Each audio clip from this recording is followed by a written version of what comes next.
And this morning we're going to talk about telling the truth in spaces that can't hold us, right? Like that don't want to hold that truth. What does that look like? What does that feel like? We're going to offer some reframes. We're going to be doing the work of liberation language. Yay! And now we have coffee and we have cats and we have Des. Yummy. I'm excited. All right. Let me open up this laptop. Turn me around so I could see you. You could see me. Okay. Truth telling in spaces that can't hold you. And the sacred choice to stop setting yourself on fire for rooms that love your light, but not your heat. Okay. 3 points, right? One, not every room deserves the truth you carry in your bones. Two, systems reward the palatable, not the prophetic. Three, leaving isn't weakness, it's wisdom. And that is so important, right? Because again, I recognize that the biggest tether for us all is capitalism. Right? Like that is something that's going to be a common thread no matter where you lie in these systems of oppression. Doesn't matter how disabled, how queer, how black, how white, you capitalism is killing us, right? And how we're impacted by these systems is determined by our race and then the spectrum of how we present in our racial expression. But I recognize that, when I'm talking about these things and I'm saying, leave, walk away, do these sorts of things, it feels scary, right? But I want you to look at look at these marches. Like when Trump was elected the first time, I was like, "Oh, we need this. We really do." Right? And everybody was like, "No, no, no, no, no, no." And I was like, "No, we do because you got to see the underbelly of this country, of who America actually is, right? You need to break the American exceptionalism." I was like, and Trump is the perfect president for the United States of America. It's he's egregious. He does not know exactly what he's doing. When I was living in England, I realized that the church across the street from my house was older than this country. I was like, Jesus, America's the teenager of the world. And Trump for me is the exact representation of the United States of America. And then everybody turned around and was like, oh, well, we did it. We flipped the world. It's blue, blue no matter who, whatever.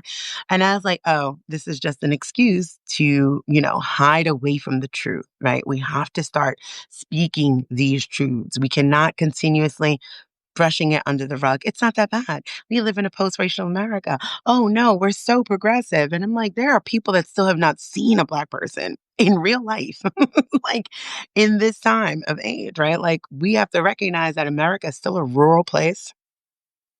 If they have encountered Black people, and maybe that one that's lived there generationally, they have not seen queer people, they have not seen trans people, the disabled person, it has like a war story behind it. It's very limited, right? And we get this view of progression from major cities, right? The Californias, the Atlantas, the New Yorks. We take that lens and put it to America. And I'm like, but that's not America. Trump is actually America. And when I'm sitting down and I'm watching all of these people, Lancaster, did you guys see the Amish? We're protesting with abolish ICE signs. And I'm like, for me, this is beautiful, right? And this is what happens when we tell truth in uncomfortable spaces, right? The underbelly is exposed, and we have to sit with the truth that this country is never what you were taught it was. It is coming from the lens of the dominant, white, cis, hetero, rich, Christian patriarchy has been telling us what this country is since its inception, right? And I do believe that at the start, there was an idea of what it could be, right? Like, again, I think that Federalist Papers are something people should really read and see. I think they thought so, but they came in with flawed ideas. They came in stealing land and kidnapping people. So the best, the road to hell is paved with the best intentions, sort of thing. So now that this truth is being exposed, you can see how people are leaving. This is what I mean by that, right? Like leaving the lies, walking away. Absolutely not. They're out there. They're like, "No, you can't undo it." You can't unring the bell, right? People now recognize what Black and Indigenous people have been talking about, have been saying, "No, this is all a lie. None of this is true," right? And speaking that in spaces that don't wanna hold your truth is difficult. But I really want us to take the lens to the 12 million, I think was the count, 12 million people agree with you. Think about it like that, right? When we're breaking the yes, the patriarchy also, but when we are breaking those pillars of supremacy culture, and one of them being individualism, when somebody turns around and is beefing with you or arguing with you, I want you to think 12 million people agree with you. Your singular thought, 12 million people align with you so much, they got out their house and marched about it. And that should hopefully help bolster you in your 12 million people believe what you're saying.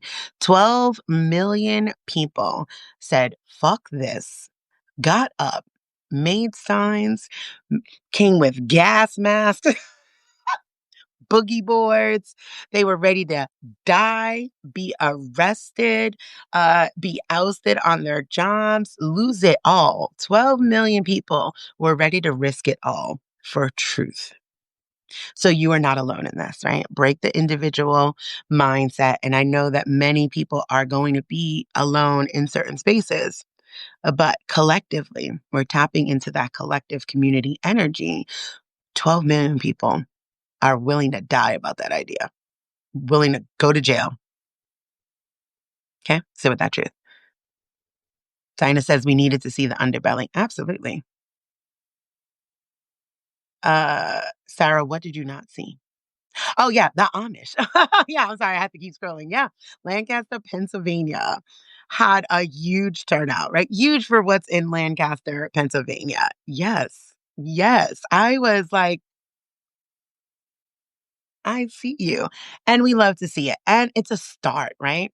Um, it's not where we need to be and where we're going to end up. And that's okay. Because again, 7 generations back, 7 generations forward. So that is absolutely fine, right? And a lot of people's motivations right now are still an individual mindset, right? Because it's impacting them. And that's okay also, right? So if you are caught up in that, if you are feeling some type of guilt, well, damn, I didn't care before. We know that. I'm back to the truth. We know. Move on. Move on, right? Forward motion. We get it. You didn't care. It's now impacting you. So you give a damn. Kudos. As long as you are outside, as long as you are telling the truth, as long as you are going to continue in the fight, we do not care. I'm telling you, I do not care what got you off your ass to actually believe what we are saying. I don't care what was the motivation. That does not matter to me. What matters to me is the forward motion. And as we continue and break that individual mindset and move into a community mindset. So move past that guilt, feel it, honor it. Yes, it's true, right? Back to the truth telling that we're talking about today. Yep, that's true. Love that you're being honest with yourself. Don't let it hinder you. Excavate the unsaid. Yes, correct, right? And all of those things were not happening in the first term, right? People pushed them off of social media. And I was like, what are you doing? I was like so irate on social media. I look at my old like 2016 posts and I was so irate because I was like, why are you pushing them off of social media? You are literally voting for your comfort. You are literally asking for your comfortability, right? That again, those 15 pillars of supremacy culture, one of those is the right to comfort. Pushing them off of social media, I'm like, we did something. I'm like, you didn't do shit. Have you seen Trump media? Now it's even worse, right? Have you been on their socials, right? Because then what happens is when you do that, we still have to go over there. So we have to be exposed to the underbelly and see like, oh yeah, no, I'm on truth media, right? I'm where they are. I want to be. I want to see what they're talking about, where their mindset is, what's going on. And when you are moving for your comfort, you're not thinking about the other people that have to still remain exposed to the underbelly. So everybody became comfortable because they created an echo chamber and they called it change. We're no longer doing that, right? There's no space for echo chambers. We are here to speak truth. Sarah says it was mostly a really, really good weekend. I love that for you. It was a really good weekend for me too. I went, hung out with my mother-in-law, celebrated my brother-in-law. We were in the pool. My friend came over. We had good food. I made empanadas and rice and peas. Um, had a little whiskey. That might be the slow morning. It was a wonderful weekend, all in all. My son is over there now. Dinah says, 12 million now get it and got in the streets. Exactly, right? So how do we keep that momentum? And right, and it's making people feel safe telling that truth, right? Tapping into that collective energy. Because these people believe you. They believe you now, right? They believe you now. And there has to be a sense of relief, right? And we could, like I said, we can acknowledge that many people are believing it because it's impacting them. And it's like, okay, fine. Fine. I get it, right? There's a lot of things that is that truth, right? When I was not always a land back advocate. I didn't even know land back was happening, right? Like again, let me use my own self, right? I'm not sitting here on this pedestal. I'm sitting here amongst you. I had never heard about land back. And I was like, what does that mean? And my initial um response when I heard that was like, you ain't getting shit. like, you're not getting my house. like that do you know how hard I worked to get this house? I'm not giving shit back.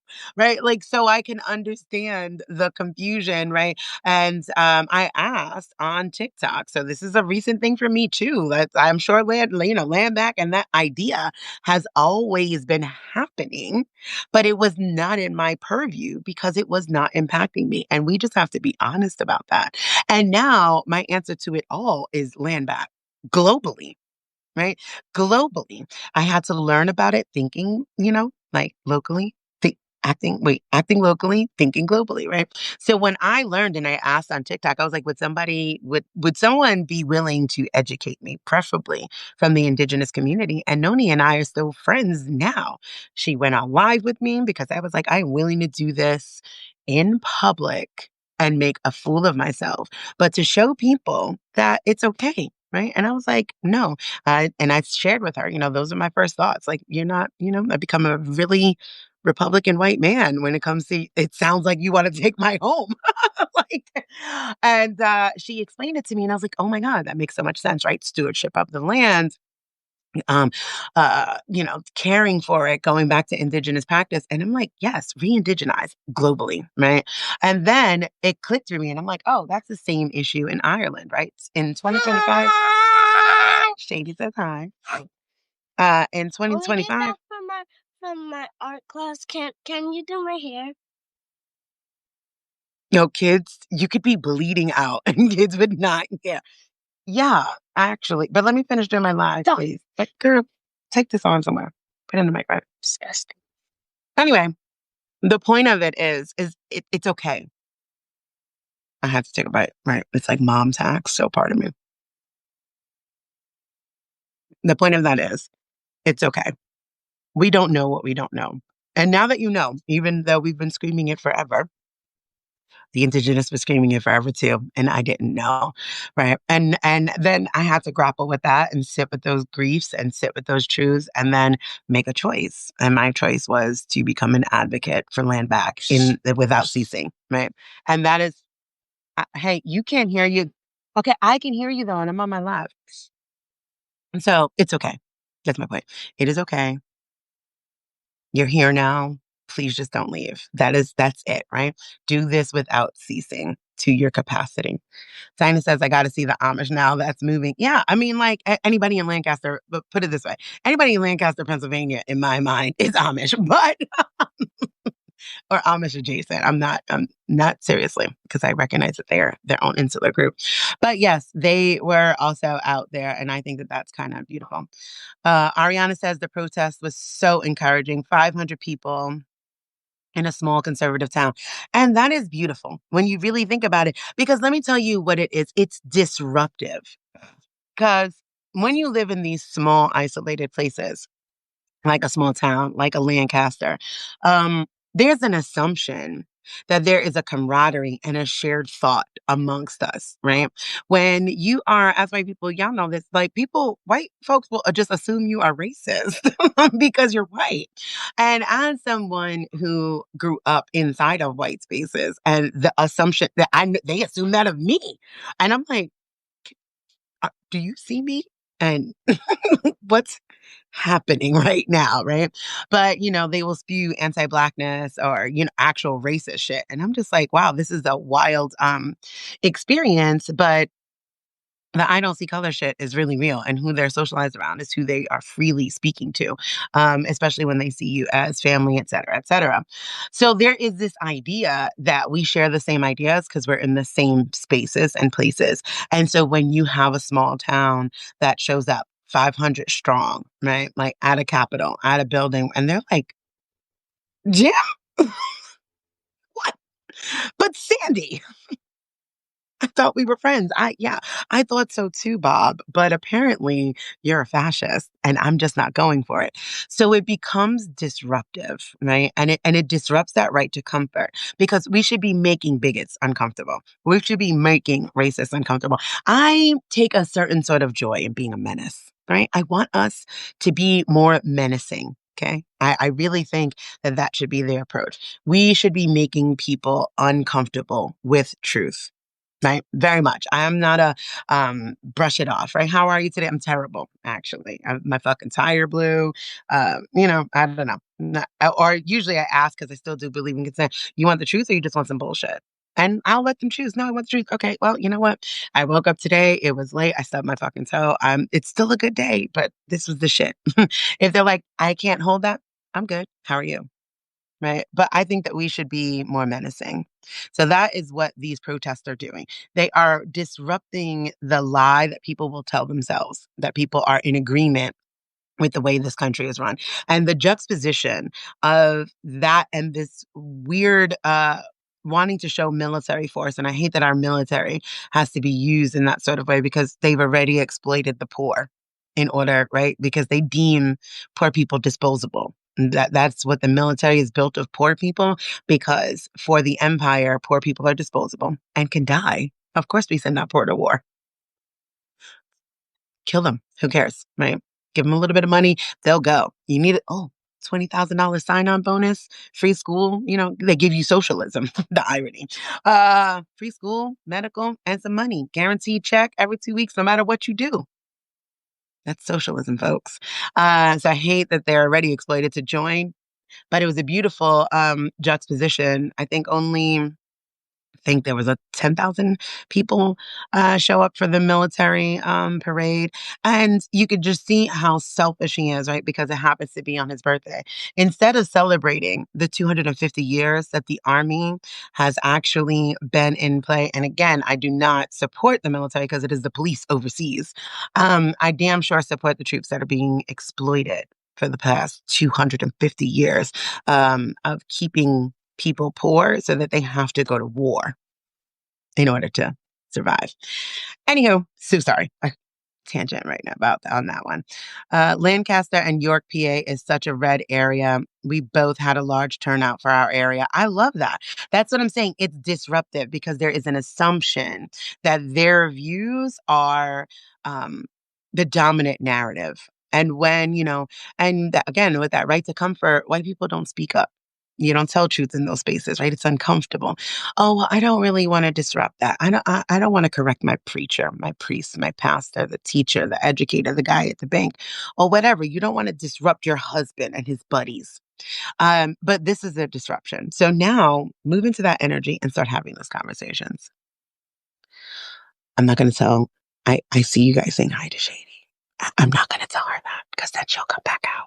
I'll tell her later. Imperialism as a default is so strong. Yep, pretty much. Pretty damn much. Need that fresh vision. Good. I love that. The army shuffle was a protest. Yeah, like it was in its own way, right? In its very own way, it was a protest. And again, I really hate, again, capitalism, right? Gotta show up. Can't. I mean, I'm sure that will shift eventually, right? But let's run through this because now I'm at the top of my time and you guys love me and I love you. So I'm going to give you 3 points again and I'll make them really, really quick. One, not every room deserves the truth you carried in your bones, right? So the thought terminating cliche I put with this is you should speak up no matter what, right? And that flattens the reality of risk and removes discernment. Because did you think that thought terminating cliches were only in the negative, right? No. Again, right? We have the binary that those pillars of supremacy culture give us. So I wanted to offer you some reframes in that. So the idea of you should speak up no matter what is it flattens the reality of risk and removes discernment from the equation. The reframe here is truth telling is sacred, but sacred doesn't mean sacrificial. It's okay to choose silence as self preservation in rooms built to misinterpret you, right? I'm very big on this is not about check into your body. Are you being silent because of comfort or safety? If it's safety, shut the fuck up. What? Like, no. Gather more people, go back into that same place, right? 12 million people, find five of them and go back into that space, right? Speak your truth where there's still going to be safety in numbers. We still are dealing with multiple intersections of oppression and different types of violence in different sorts of ways. And yes, this is not me ignoring the fact that being Black is just is being in constant danger under a white supremacist regime. That just is what it is. I'm not asking other people to become sacrificial for that truth. I'm asking us to dismantle it so we don't have to live underneath that constant duress. There we go. So the reflection is where have I mistaken survival for cowardice? And what would it mean? What would it mean to name silence as wisdom, right? So shift it and start checking into your body. Again, am I safe or am I just uncomfortable? Am I unsafe? I'm sorry, or just uncomfortable? If you are just uncomfortable, take a deep breath, soak in, ground yourself, speak. See what you have to say for yourself, right? Speak up for yourself. There is some sort of oppression that you could speak to in your situation. Speak for yourself because for that, you can continuously advocate and speak your truth. And that's how we dismantle it all at the same damn time if we're all talking. Two, systems reward the palatable, not the prophetic. Thought terminating cliche that goes with that. It's not what you said, it's how you said it. I I was about to say it all kind of. I fucking hate that. Like, I can't. I don't give a fuck how I said it. Did I say it? You heard it. There we go. Let's move on through that. But I'm mindful of that. I'm mindful. I'm mindful. Uh, Let me see. I am not happy holding space for you. Says thank you for this reframing. You are so very welcome. Tiffany says, "Oh, I appreciate this. A great way to think about speaking up." Absolutely. That's the goal, right? When we're talking about language that we are fluent in oppression, we are trying to work on, our second language starts becoming liberation until we are fluent in that too, right? So again, it's not what you said, it's how you said it. This tone polices those who carry disruptive truths and prioritizes comfort over clarity. So the reframe there is liberation language often comes unpolished. It's not always soft, but it is always sacred. You're not too much. You're just too real for spaces built on performance, right? So I'm going to say what I have to say, and you can just have to be uncomfortable. I just don't know what to tell you about that, right? Take a deep breath, drink water, move your body. That is what I tell people. Or you can leave. I'm not holding anyone hostage, right? I do not believe in that. I am not going to guilt you into being here in spaces, but I am going to speak truth and I'm going to speak it how I speak. And again, I'm mindful about the cursing because I recognize that that is a barrier. And I'm really big about checking for barriers and removing barriers that stop connection between people. So I'm mindful of that, but I am not going to be like, well, let me hold your hand, guys, and let me soften the truth. The truth is going to be the truth no matter what. And I'm going to speak it because that is a sacred right. And it's a beautiful thing. And I'm super glad that I feel confident enough to do so. Right. And I could do that with true love and care in my heart, in my soul, in my body for everyone. And I'm still going to say what I got to say. You know what I'm saying? Okay. So the reflection prompt here is when has my clarity been labeled aggression or unprofessional, and how did I internalize this? Now, this is super important if you are a white-bodied person and you are trying to work on your dismantling some unconscious bias, right? Because Black women and then colorism more unambiguously Black women, darker Black women, more African looking Black women are consistently called aggressive, man like, whatever, right? That is always, when we show up again, this is how race will always be the first marginalization because it shows you how these systems actually land on you and how you're impacted. So we, even as Black people, need to unravel that, right? Like that idea of being more palatable in spaces. I go into spaces knowing you don't like me. I don't know. I don't know what to tell you. Out the gate, I'm going to be perceived as something because of how I am perceived. I don't care. So what I'm not going to do is tap dance in that moment. And again, I recognize capitalism. I recognize safety. I recognize all of those things. These are my choices. I am not telling you how to do your choices. I'm just giving you something to sit with, and you have to sort with what becomes your truth, right? That's my truth. Actually, I kind of turn up the ignorance a little bit because especially if I know that you already have that, like if I could see it in your eye, I'm like, I love this for you. I'm about to tear your ass up. So, but that's just me because I am menacing. I am, and I enjoy being menacing. So, but sit with those things, right? When has your clarity been labeled as aggression or unprofessional, and how have you internalized that, right? And if you are a white-bodied person, what could flip that is how has somebody speaking to you when they are not in a white body? How has that been perceived, right, as aggression or unprofessional, or even in a male body? Because you know, you guys in patriarchy, right? Have you always seen every single man that speaks to you as aggressive? That might be something to sit with and unpack. 3, leaving isn't weakness, it's wisdom, right? So the thought terminating cliche that goes with that is you can't change the system if you leave the table. Let me go on and take a sip because I hate that. It's often used to justify Black people in the police force. And I'm like, no, you're just a part of the system. I do see the benefit of having people in the system, but no, also, right? I'm very much like, no, absolutely not. We need to be creating a new system because the system was meant to fold people in and swallow them whole. So that's something else to rethink. Let me see. I'm seeing comments.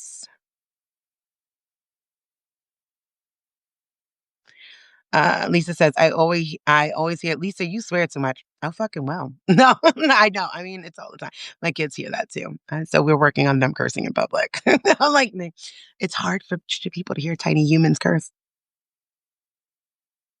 I am not holding space for you, says, my whiteness has muzzled my redhead voice all my life. You named it. Oh, yeah. Come on. Bring the fiery redhead. My mom is a strawberry blonde, and I'm naturally auburn. I'm now naturally gray. And I'm loving playing with the red, right? Because I've always had that redhead fiery temper. I also need more medication for pain because of the redhead gene. If you did not know that and you are redheaded or have that, you should know that. Like I need more anesthesia when I go under, all of those things. That is a very important thing to know about yourself and to tell your doctors. So anyway, I don't know where that came from. Wonderful ADHD. Um, hold on. Still scrolling. Oh, Janine, you made it, honey. How are you? How are you feeling? Are you feeling better?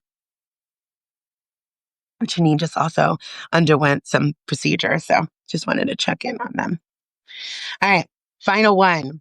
Let us know how you're doing though in those comments, my love. Oh, okay. Final one, but my laptop wants to act shady with me. 3, leaving isn't weakness, it's wisdom. The thought terminating cliche here is you can't change the system if you leave the table. And for me, this keeps marginalized folks in violent proximity to power under the guise of influence. Okay. The idea that white is always right is a problem for Black bodies, right? Like if we're going to name these systems of whiteness as violence, right? You get these people that, as an example, let's talk about family systems. Hi. I'm a product of an interracial partnership. If we can admit that whiteness is violent and white family systems are violent, why the hell do people believe that having mixed children will stop racism? Actually, what happens is mixed children are more exposed to racism in a very real, in person, familial dynamic. Closeness to whiteness is closeness to violence. Right? It puts you in the proximity. Do you think that in my very Black ass life that I've curated that I deal with racism? I deal with anti-Blackness because we all are like anti-Blackness is not the same as racism. Anti-Blackness is the global foundation, right? So that's something that we have to work on globally, right? But do you think I deal with racism or that sort of violence? Do you think I get treated differently in my curated Black spaces? No. So proximity to whiteness is always more violent for us. So I want you to keep that in mind. Janine says, yes, I'm feeling better. My pain has gone down and I can move around a bit more. I love that. I love that for you. I'm so glad to hear that. All right. So the reframe is some rooms are not meant to be transformed, they're meant to be outgrown. I keep telling you guys that you are trying to reform a system that is working. There is no reformation, there is a rebuild. Okay. Let it go. Let it go. Set it free. Not everybody's going to make it. Some people need to be weeded out of the gene pool. And I'm not talking about, like ethnic cleansing or any of that stuff. I'm talking about just naturally just moving with the energy of the 12 million, right? They're either going to come along or they're not. But we need to shift the energy so that we as liberated minded people become the majority and become that narrative that is forward so they can walk into it, right? Because once they start seeing a more liberated world, nobody's going to choose oppression. No, they'll want to know, what are you doing? How do you feel this free? I want to know too, right? Like I want to be there. Outgrow it. Let it go. Set it free. Leaving is not giving up, it's graduating. The reflection prompt I offer here is what space am I shrinking in to keep the peace? Remember that right to comfort in those 15 pillars of supremacy culture, right? Keeping the peace is a lie. There is no peace. There's no peace, right? That whole calm down, let's not upset your father, or don't tell mommy that because that's not peace. That's not keeping peace. We are at war. We are already at war. You are just trying to hide information, right? There is no peace. It is a false peace. Okay. It is as fake as the fucking treaties that the United States, okay, gave the indigenous people and broke every single one of them. Same level of peace. There is no peace. So you are not upholding a peaceful thing. The whole foundation is violent. Okay. So ask yourself, what space am I shrinking in to keep the peace?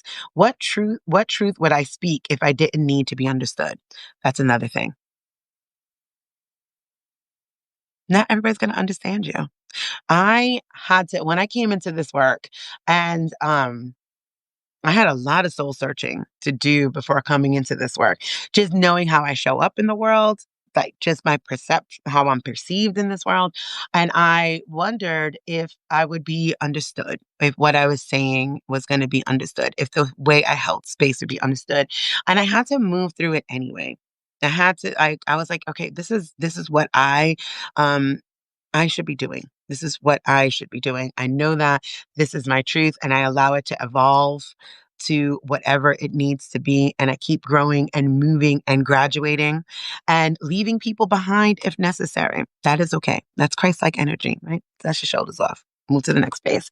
And it's okay to not be understood by everyone. It really is. Like, not everyone's going to get you, and that's okay. That's also what makes the people that do get you so much more sacred, right? Because they see you. If you are trying to be understood by everyone, you're still trying to create a monoculture, which is very much a white supremacist culture view on things, right? Everything the same. I need everyone on the same page. I need everyone to understand me. I do not. I do not. I need those who truthfully see me to see me. Because if they see me, they see themselves, right? You're going to see a reflection of yourself in me. And that is the part that I'm trying to draw out. Like, okay, let's call that to the front. Let's bring that forward. What does that look like? Oh, this resonates with you? Yummy. Let's let's pluck that out. Let's bring that forth. So it's okay. And then when you're doing your community building, those other things fade away. And we could recognize the systemic truth, but the interpersonal becomes what matters in that community, that very small container that you are building. And all of a sudden, you become a motley crew, like me and mine. But we all understand each other. We get it. And that makes things so much more sacred. And it bolsters you up to speak your truth in spaces that are not meant to hold your truth, right? Because you know that you got some solid folks that believe you, that see you, that understand you. And that's really all you need. Um, Damien says, evidently my older brother was personally responsible for Pearl Harbor by my father's white siblings 5 years before he was born. Right. Like it's insane. It is insane the thoughts of these people, right? So when you're there to speak that truth and like get uncomfortable, it's okay to do that. Like I said, and they not everybody's gonna understand you, and that's okay.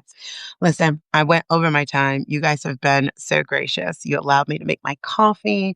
You allowed me to talk longer, and I really do appreciate the grace that you give me every single time. So we're gonna run through these again. Truth telling in spaces that can't hold you, right? And the sacred choice to stop setting yourself on fire for the rooms that love your light but not your heat. One, not every room deserves the truth you carried in your bones. That's got to be okay, right? You got to sit down and recognize, you know what? I'm better than this. It's okay. I promise you, it is okay, right? Humbleness is something that is taught through Christianity. And I'm not talking about an ego, and I'm not talking about you're a better person because of these externals. I'm saying that there are certain spaces that need to be left behind. And you know what? I am too good for this. I can do this. I'm not, I'm not, I'm not doing it. I'll figure out something some other type of way. Systems reward the palatable, not the prophetic, right? It's not what you said, it's how you said it. I said it. And did you understand it? Because that's effective communication. Did you hear the message that I intended for you to receive?